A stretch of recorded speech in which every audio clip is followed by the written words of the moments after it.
Eu, adolescente, me engajei no Clube de Cinema de Feira de Santana. E foi exatamente nesse ambiente que eu conheci duas figuras fundamentais para o cinema moderno brasileiro, que é o Paulo Emílio Salles Gomes e Walter da Silveira.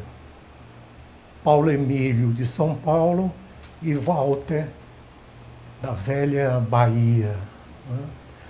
Então, essas duas pessoas realmente militantes do pensamento cinematográfico deram rumo a que a gente começasse a olhar o cinema de uma nova forma, com uma outra perspectiva e com uma outra ternura e, ao mesmo tempo, com muita análise crítica, né? Então, Walter da Silveira, como o próprio Glauber Rocha se refere como um mestre, para mim também eu considero um mestre, ou seja, ele está num patamar superior ao de um professor ou de um pedagogo. Então, o Walter realmente encaminhou tanto a geração de Glauber quanto a minha geração, né, através de muitos ensinamentos e, sobretudo, exigindo de nós todos um rigor na maneira como a gente vê, como a gente trata, como a gente lida com o cinema, não é?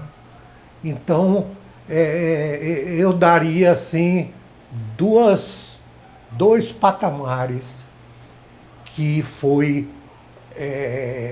como ele pediu e exigia e, ao mesmo tempo, nos atraía, não é, para a linguagem e a história do cinema.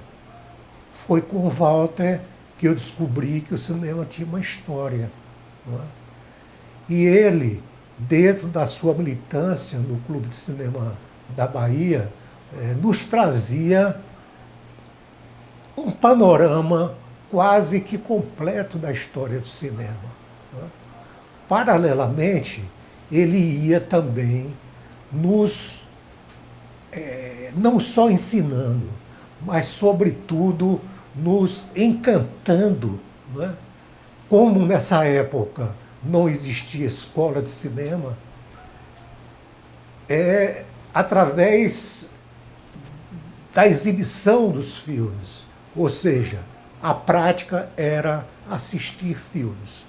Quanto mais filmes se assistir, mais a gente aprendia, mais a gente dialogava, mais a gente procurava uma intermediação para entender esse fenômeno que se chama cinema. E no caso particular aqui da Bahia, né, eu acho que o Walter deu uma grande contribuição à realização cinematográfica dessa modernidade que começava a surgir, não é? Que posteriormente se iria denominar Cinema Novo, sobretudo com Rio Zona Norte, de Nelson Pereira dos Santos, né? E depois as participações efetivas, atuantes e crítica de Glauber, né?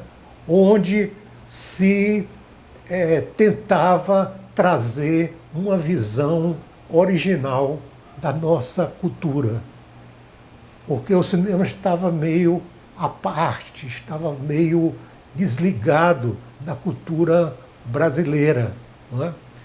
Mas, através da literatura né? Principalmente com a abertura que se tem a partir de Machado de Assis, Euclides da Cunha, Lima Barreto, a Semana de Arte Moderna de 22 e, especialmente, os regionalistas, ou seja, os escritores e romancistas brasileiros do Nordeste. Não é? Então, se buscou aí, e como também o teatro, a música de Villa-Lobos, né, o teatro de Nelson Rodrigues, não é? E as artes plásticas, né, buscaram novos caminhos. O Brasil também precisava buscar novos caminhos. Não é? Então, com o surgimento, vamos dizer assim, do neorrealismo italiano, do underground americano e os novos cinemas que surgiam na França, na Tchecoslováquia, na própria União Soviética com seus dissidentes, na Polônia, enfim, Portugal, e também na América Latina, não é? Surge um novo fôlego, uma nova abertura, uma nova perspectiva, uma nova possibilidade de produzir e pensar o cinema. E Walter da Silveira está dentro de todo esse movimento do século XX.